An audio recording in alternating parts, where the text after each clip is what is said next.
Good evening and happy St. Patrick's Day to you. I'm Nicholas Ballas, the Artistic Director of New Mexico Actors Lab. Welcome to our Irish Poetry Pop-Up. We're honored that you've chosen to spend a bit of your evening with us as we share a handful of poems from the late 19th and early 20th centuries. We'll hear some Yates, some James Joyce, some Oscar Wilde, Lady Augusta Gregory, Catherine Tynan, as well as the wonderful opening scene from John Millington Synge's Playboy of the Western World. Before we begin, I'd like to remind all of you that Public Health Willing Actors Lab will begin our four-show 2021 season in August in our new theater on Parkway, just a block from Meow Wolf. It's the former location of the Adobe Rose and Swan Theaters, and we're thrilled to be calling it our new home. Now, I'd like to introduce the readers who will be joining me tonight. We'll have Joey Beth Gilbert, Robert Benedetti, Geoffrey Pomeroy, and Jeff Ware. Our program should run around 45 minutes from now or so. So sit back, pour yourself a wee dram of Irish whiskey or a pint of Guinness or a cup of tea, and imagine that you're joining us at our favorite Irish pub. Just a little note on the dialect. We will let some of the musicality of the language inform the first piece, but in the rest of the poems, our intent is to keep the dialect as neutral as possible so that the words themselves are as familiar as they can be to you. Okay, now we will begin with the first scene of John Millington Synge's A Playboy of the Western World. Now, this scene opens the play and it leads up to the entrance of the wonderfully complicated and enigmatic Christy Mahan. The action takes place late on an autumn evening near a small village on the wild coast of Mayo. We're in a country public house, a very rough and untidy pub, many bottles and jugs strewn about, empty barrels. There's a large open fireplace with a peat fire burning. Pegeen, a wild-looking and fine peasant girl, is writing at the bar. 6 yards of stuff for to make a yellow gown, a pair of lace boots with lengthy heels on them, and brassy eyes. A hat is suited for a wedding day. A fine-tooth comb to be sent with 3 barrels of porter in Jenny Farrell's crail cart on the evening of the coming fair, to Mr. Michael James Flaherty, with the best compliments of the season, Margaret Flaherty. Sean Keogh, a fat and fair young man, enters. Ware's himself? He's coming. To Mr. Seamus Mulroy, wine and spirit dealer, Castle Bar. I didn't see him in the road. How would you see him? And at dark night, this half hour gone by. I stood a while outside wondering would I have a right to pass on or walk in and see a Pegeen, Mike. And I could hear the cows breathing and sighing in the stillness of the air. Not a step moving any place from this gate to the bridge. It's above at the crossroads he is, meeting Philly Cullen. And a couple more are going along with him to meet him at Kate Cassidy's wake. And he's going that length in the dark night. He is surely. And leaving me lonesome on the scruff of the hill. Isn't it long the nights are now, Sean Keogh, to be leaving a poor girl on with her own self, counting the hours to the dawn of the day? If it is, when we're wedded in a short while, you'll have no call to complain, for I have little will to be walking off to wakes or weddings in the darkness of the night. You're making mighty certain, Shaneen, that I'll wed you now. Aren't we, after making a good bargain, that the way that we're only waiting these days on Father Riley's dispensation from the bishops or the court of Rome? It's a wonder, Shaneen, the Holy Father'd be taking notice of the likes of you. For if I was him, I wouldn't bother with this place where you'll meet none but Red Linehan with the squint in his eye and Pachin is lame in his heel. Or the Mad Mulranis were driven from California and they lost in their wits. We're a queer lot these times to go troubling the Holy Father on his sacred seat. If we are, we're as good this place as another. Maybe. And as good these times as we were forever. As good, is it? Where now will you meet the likes of Deneen Sullivan, not the eye from the peeler, or Marcus Quinn, God rest his soul. He got 6 months for maiming ewes, and he a great warrant to tell stories of Holy Ireland till he'd had the old women shedding down tears about their feet. Where will you find the likes of them, I'm saying? If you don't, it's a good job, maybe. For Father Riley has a small conceit for that kind walking around talking to the girls. Stop tormenting me with Father Riley when I'm asking only what I'll pass these 12 hours of dark and not take my death with the fear. Then it'll be a long night time with great darkness. And I'm after feeling a kind of fella above in the furzy ditch, groaning wicked like a maddening dog. The way is good cause you have maybe to be fearing now. What's that? Is it a man you've seen? I couldn't see him at all, but I heard him groaning out. And the break in his heart. It should have been a young man from the words he was speaking. And you never went near to see was he hurted or what ailed him at all? I did not, Begin Mike. It was dark. Lonesome place to be hearing the like of him. Well, you're a daring fellow. And what if they find his corpse stretched out in the dews of the dawn? What will you say then to the peelers? Or to the justice of the peace? I wasn't thinking of that. For the love of God, Begin Mike, don't let on I was speaking of him. Don't tell your father and the men coming above, for if they heard that story, they'd have a great blabbing this night at the wake. I'll maybe tell them. And I maybe won't. They're coming at the door, will you? I'm saying. Whisht yourself. Michael James, the jovial publican, comes in, followed by Philly Cullen, Jimmy Farrow. God bless you. The blessings of God on this place. God bless you kindly. Sit down now and take your rest. And how is it you are, Sean Keel? Are you coming over the sands to Kate Cassidy's wake? I am not, Michael James. I'm going home the shortcut to my bed. He's right too. And have you no shame, Michael James, to be quitted off for the whole night and leaving myself lonesome in the shop? Isn't it the same whether I go for the whole night or a part only? And I'm thinking it's a queer daughter you are if you'd have me crossing backward through the stooks of the dead women with a drop taken.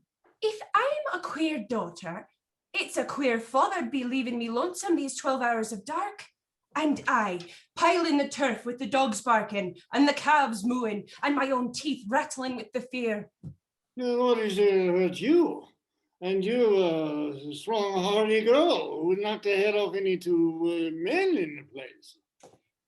Isn't there the harvest boys with their tongues red for drink? And the 10 tinkers is camped in the East Glen, and 1,000 militia. Bad cess to them, walking idle through the land. There's lots surely to hurt me, and I won't stop alone in it. Well, if you're that afeared, let Sean Keel stop along with you. It's the will of God, I'm thinking himself should be seeing to you now. I would and welcome Michael James, but I'm afeard of Father Riley. And what all would the Holy Father and the Cardinals of Rome be saying if they heard I did the like of that? Oh, God help you. Can't you sit by the hearth with the light lit and herself beyond in the room? You'll do that surely, for I've heard tell there's a queer fella above going mad, or getting his death maybe in the gripe of the ditch. So she'd be safer this night with a person here. I'm feared of Father Riley, I'm saying. Let you not be tempting me. And we near married itself. Lock him in the west room. He'll stay then and have no sin to be telling to the priest. Go up now. Don't stop me, Michael James. Let me get out of the door, I'm saying. For the love of Almighty God, let me out. Let me out. May God grant you his indulgence in the hour of need. Stop your noising and sit down by the hearth. Oh, Father Riley and the saints of God, where will I hide myself today? Oh, St. Joseph and St. Patrick and St. Bridget and St. James, have mercy on you now. John makes a rush for the door. You'd be going now, is it? Leave me go, Michael James. Leave me go, you old pagan. Leave me go, or I'll get the curse of the priests on you and the scarlet-coated bishops of the courts of Rome. With a sudden movement, Sean disappears out of the door. Well, there's the coat of a Christian man. Ah, there's sainted glory this day in the lonesome west. And by the will of God, I've got you a decent man, Pegeen. You'll have no call to be spying after if you've a score of young girls maybe weeding in your fields, eh? What right have you to be making games of a poor fellow for minding the priest? When it's your own, the fault is, not paying a penny potboy to stand along with me and give me courage in doing me work. Where would I get a potboy? Sean pokes his head back in the door. Michael James, What ails you? the queer fella's beyond, looking over the ditch. He's come up, I'm thinking, stealing your hens? God help me, he's following me now and he's heard what I've said. He'll be having my life and I'm going home lonesome in the darkness of the night. For a perceptible moment, they all watch the door with curiosity. Someone coughs outside, and the scene ends. And now for some wonderful Irish poetry. Beginning with Sailing to Byzantium by William Butler Yates. That is no country for old men. The young in one another's arms, birds in the trees, those dying generations at their song. The salmon falls, the mackerel crowded seas, fish, flesh, or fowl commend all summer long. Whatever is begotten, born, and dies, caught in the sensual music, all neglect monuments of unaging intellect. An aged man is but a paltry thing, a tattered coat upon a stick, unless soul clap its hands and sing, and louder sing for every tatter in its mortal dress. Nor is there singing school, but studying monuments of its own magnificence. And therefore I have sailed the seas and come to the holy city of Byzantium. O sages, standing in God's holy fire, as in the gold mosaic of a wall, come from the holy fire, burn in a gyre, and be the singing masters of my soul. Consume my heart away, sick with desire and fastened to a dying animal it knows not what it is, and gather me into the artifice of eternity. Once out of nature, I shall never take my bodily form from any natural thing, but such a form as Grecian goldsmiths make of hammered gold and gold enameling, to keep a drowsy emperor awake or set upon a golden bough to sing. To lords and ladies of Byzantium, of what is past or passing or to come. A Hero by Catherine Tynan. He was so foolish, the poor lad. He made superior people smile who knew not of the wings he had budding all the while, nor that the laurel wreath was made already for his curling head. Silly and childish in his ways, they said his future comes to naught. His future. In the dreadful days when in toil his feet were caught, he hacked his way to glory bright before his day went down in night. He fretted wiser folk. Small blame, such futile, feeble brains were his. Now we doff our hats to hear his name, ask pardon where his spirit is. because we never guessed him for a hero in the disguise he wore. It matters little how we live, so long as we may greatly die, fashioned for great things. Oh, forgive our dullness in the days gone by. Now glory wraps you like a cloak from us and all such common folk. Chanson by Oscar Wilde. A ring of gold and milk-white dove are goodly gifts for thee, and a hempen rope for your own love to hang upon a tree. For you a house of ivory, roses are white in the rose bower, a narrow bed for me to lie, white, oh white is the hemlock flower. Myrtle and jessamine for you. Oh, the red rose is fair to see, for me the cypress and the rue, fairest of all is rosemary. For you 3 lovers of your hand, green grass where a man lies dead. For me 3 paces on the sand, plant lilies at my head. From Wilde back to Yates, Ephemera by William Butler Yeats. Your eyes, that once were never weary of mine, are bowed in sorrow under pendulous lids because our love is waning. Although our love is waning, let us stand by the lone border of the lake once more, together in that hour of gentleness when the poor tired child, passion, falls asleep. How far away the stars seem, and how far is our first kiss, and how old my heart.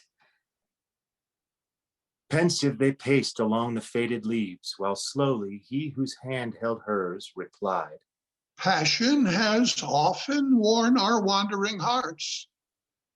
the woods were round them, and the yellow leaves fell like faint meteors in the gloom. And once a rabbit, old and lame, limped down the path.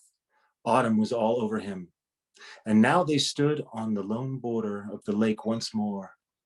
Turning, he saw that he had thrust dead leaves gathered in silence, dewy as her eyes, in bosom and hair. Ah, do not mourn that we are tired, for other loves await us. Hate on and love through unrepining hours. Before us lies eternity. Our souls are love and a continuous farewell. On the Beach at Fontana by James Joyce. Wind whines and whines the shingle, the crazy pier stakes groan. A senile sea numbers each single slime-silvered stone. From whining wind and colder gray sea, I wrap him warm and touch his trembling fine-boned shoulder and boyish arm. Around us, fear, descending darkness of fear above, and in my heart, how deep, unending ache of love. His Vision of Death by Lady Gregory. I had a vision in my sleep last night between sleeping and waking. A figure standing next to me, thin, miserable, sad and sorrowful. The shadow of night upon his face, the tracks of the tears down his cheeks. His ribs were bending like the bottom of a riddle. His nose, thin that it would go through a cambric needle. His back, hard and sharp that they would cut tobacco. His head, dark and bushy like the top of a hill. And there is nothing I can liken his fingers to. His poor bones, with nothing covering them at all. A withered rod in his hand, and he looking at my face. Death is a robber who heaps together kings, high princes, and country lords. He brings with him the great, the wise, and the young, gripping them by the throat before all the people. Look at him, who yesterday was swift and strong, who would leap strong above the stone wall, gap, and ditch, who in the evening was walking on the street and is going under the clay on the morrow. It is a pity for him who is tempted by the temptations of the world. The poor store that he will take with him is so weak, and his lease of life is no better than if he were lived to 1,000 years, or if he had just slipped over on a visit and back again. When you lie down, bend your knee, bruise the ground.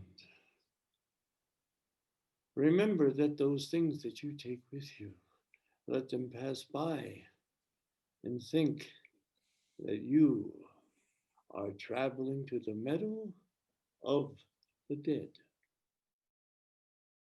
Now, a lightly edited version of the ballad of Reading Jail by Oscar Wilde. This was written after he spent 2 years in that infamous prison after being convicted for and incarcerated for gross indecency. He did not wear his scarlet coat, for blood and wine are red, and blood and wine were on his hands when they found him with the dead, the poor dead woman whom he loved and murdered in her bed. He walked amongst the trial men in a suit of shabby gray, a cricket cap was on his head, and his step seemed light and gay, but I never saw a man who looked so wistfully at the day. I never saw a man who looked with such a wistful eye upon that little tent of blue which prisoners call the sky, and at every drifting cloud that went with sails of silver by. I walked with other souls in pain within another ring, and was wondering if the man had done a great or little thing, when a voice behind me whispered low, "That fellow's got to swing." Dear Christ, the very prison walls suddenly seemed to reel, and the sky above my head became like a cask of scorching steel. And though I was a soul in pain, my pain I could not feel. I only knew what haunted thought quickened his step, and why he looked upon the garish day with such a wistful eye. The man had killed the thing he loved, and so he had to die. Yet each man kills the thing he loves. By each let this be heard. Some do it with a bitter look, the coward does it with a kiss. The brave man does it with a sword. Some kill their love when they are young, and some when they are old. Some strangle with the hands of lust, some with the hands of gold. The kindest use a knife, because the dead so often grow cold. 6 weeks our guardman walked the yard in his suit of shabby gray. His cricket cap was on his head, and his step seemed light and gay. But I never saw a man who looked so wistfully at the day. And I and all the souls in pain who tramped the other ring forgot if we ourselves had done a great or little thing, and watched with gaze of dull amaze the man who had to swing. It is sweet to dance to violins when love and life are fair. To dance to flutes, to dance to lutes is delicate and rare. But it is not sweet with nimble feet to dance upon the air. So with curious eyes and sick surmise, we watched him day by day and wondered if each one of us would end the selfsame way. For none can tell to what red hell his sightless soul may stray. At last the dead man walked no more amongst the trial men, and I knew that he was standing up in the black dock's dreadful pen, and that never would I see his face in God's sweet world again.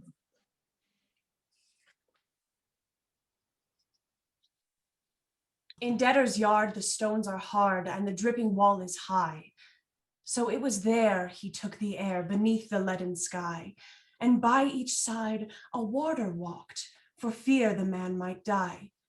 So still it lay that every day crawled like a weed-clogged wave, and we forgot the bitter lot that waits for fool and knave.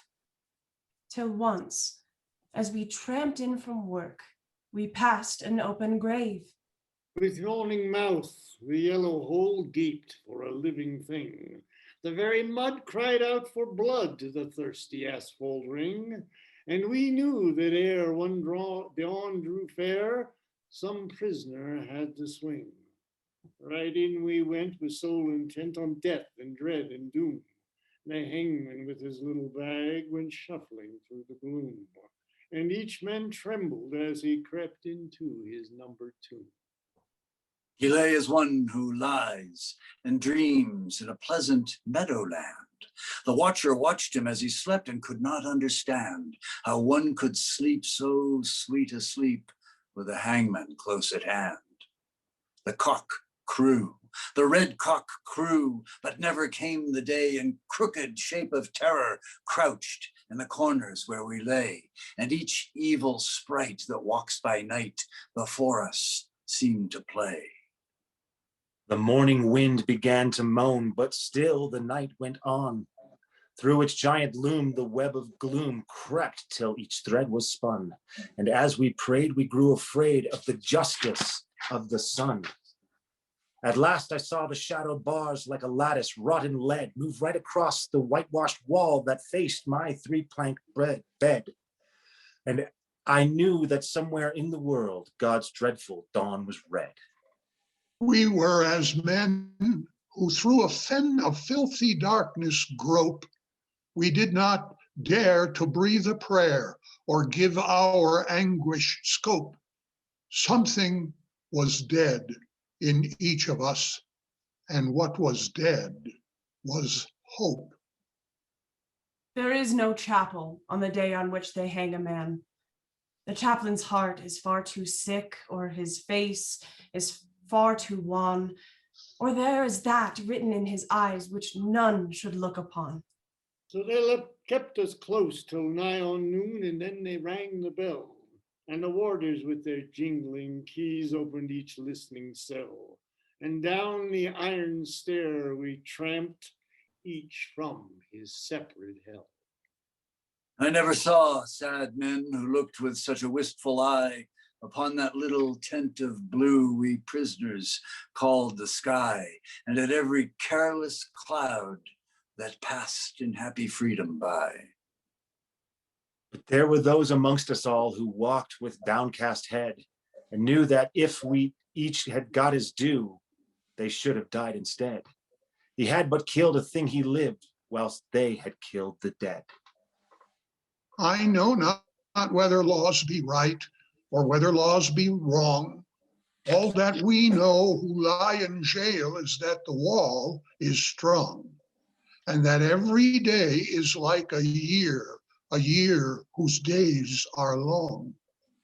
But this I know, that every law that men have made for man, since first man took his brother's life and the sad world began, but straws the wheat and saves the chaff with a most evil fan. This too I know, and wise it were if each could know the same, that every prison that men build is built with bricks of shame, and bound with bars lest Christ should see how men their brothers maim. With bars they blur the gracious moon and blind the goodly sun, and they do well to hide their hell, for in it things are done that Son of God nor Son of Man ever should look upon. Each narrow cell in which we dwell is foul and dark latrine, and its fetid breath of living death chokes up each grated screen. And all but lust is turned to dust in humanity's machine. Brackish water that we drink creeps with a loathsome slime, and the bitter bread they weigh in scales is full of chalk and lime. And sleep will not lie down, but walks wild-eyed and cries to time. With midnight always in one's heart and twilight in one's cell, we turn the crank or tear the rope, each in his separate hell, and the silence is more awful far than the sound of a brazen bell. And never, oh, human voice comes near to speak a gentle word, and the eye that watches through the door is pitiless and hard, and by all forgot, we rot and rot, with soul and body marred. In Reading jail by Reading town, there is a pit of shame, and in it lies a wretched man eaten by teeth of flame. In burning, winding sheet he lies, and his grave has got no name. And there till Christ call forth the dead, in silence let him lie. No need to waste the foolish tear or heave the windy sigh. The man had killed the thing he loved, and so he had to die. And all men kill the thing they love. By all, let this be heard. Some do it with a bitter look, some with a flattering word. The coward does it with a kiss, the brave man with a sword.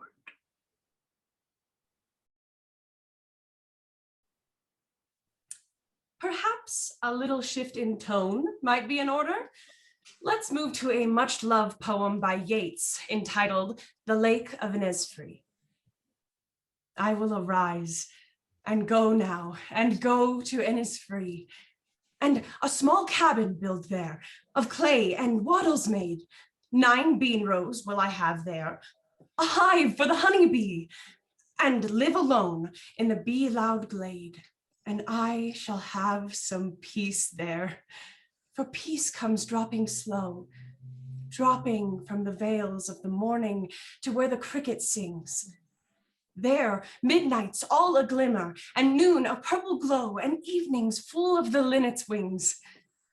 I will arise and go now, for always, night and day, I hear lake water lapping with low sounds by the shore. While I stand on the roadway or on the pavement's gray, I hear it in the deep heart's core.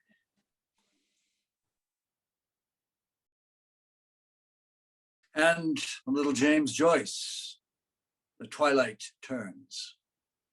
The twilight turns from amethyst to deep and deeper blue. The lamp fills with a pale green glow the trees of the avenue. The old piano plays an air sedate and slow and gay. She bends upon the yellow keys, her head inclines this way. Shy thought and grave wide eyes and hands that wander as they list. The twilight turns to darker blue with lights of amethyst. Back to politics and love in the words of William Butler Yates, the lamentation of the old pensioner. Although I shelter from the rain under a broken tree, my chair was nearest to the fire in every company that talked of love or politics ere time transfigured me. The young men are making pikes again for some conspiracy, and crazy rascals rage their fill at human tyranny. My contemplations are of time that has transfigured me. There's not a woman turns her head upon a broken tree, and yet the beauties that I loved are in my memory. I spit into the face of time that has transfigured me.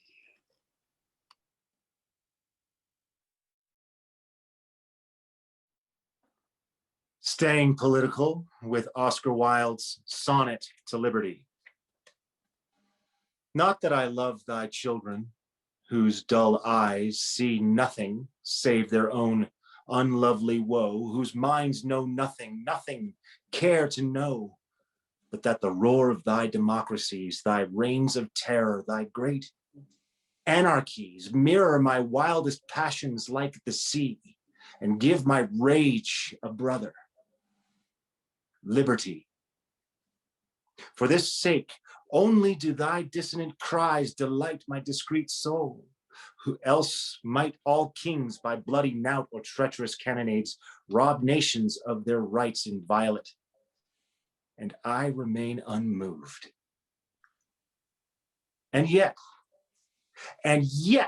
these Christs that die upon the barricades, God knows it, I am with them in some things. And one last, James Joyce, I hear an army charging upon the land. I hear an army charging upon the land, and the thunder of horses plunging, foam about their knees.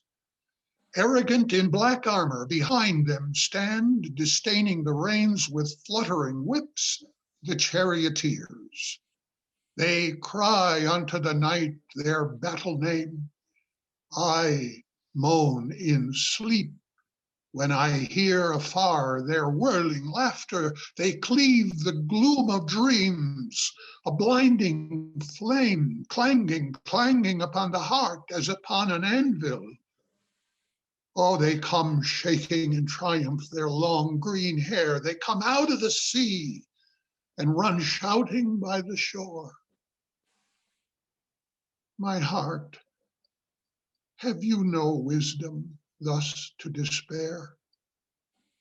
My love, my love, my love, why have you left me alone?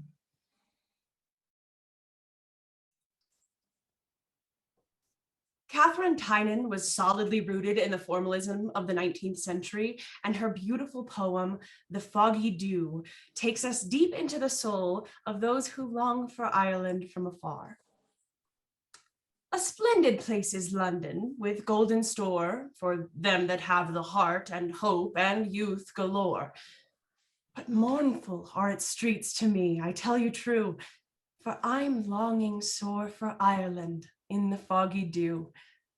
The sun, he shines all day here, so fierce and fine, with never a wisp of mist at all to dim his shine.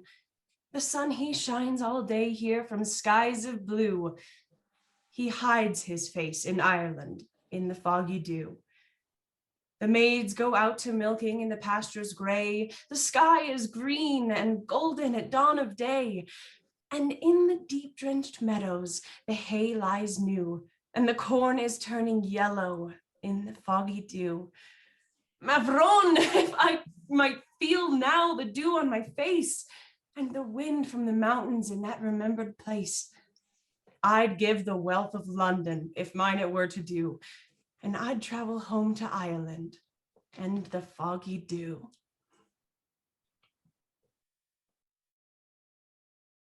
Thank you. Thank all of you for joining our merry band on this poetic excursion into a little corner of the Irish literary tradition. And a very special thanks to our technical director, Leslie Devitz, and to my good friend, Robert Benedetti, for working through the fine points of this Zoom presentation. I will leave you with best wishes from all of us at New Mexico Actors Lab and a short poem by Mr. Yates. And oh yes, a final note.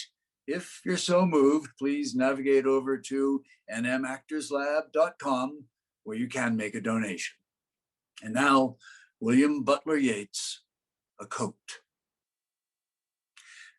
I made my song a coat, covered with embroideries out of old mythologies from heel to throat. But the fools caught it, wore it in the world's eyes as though they'd wrought it.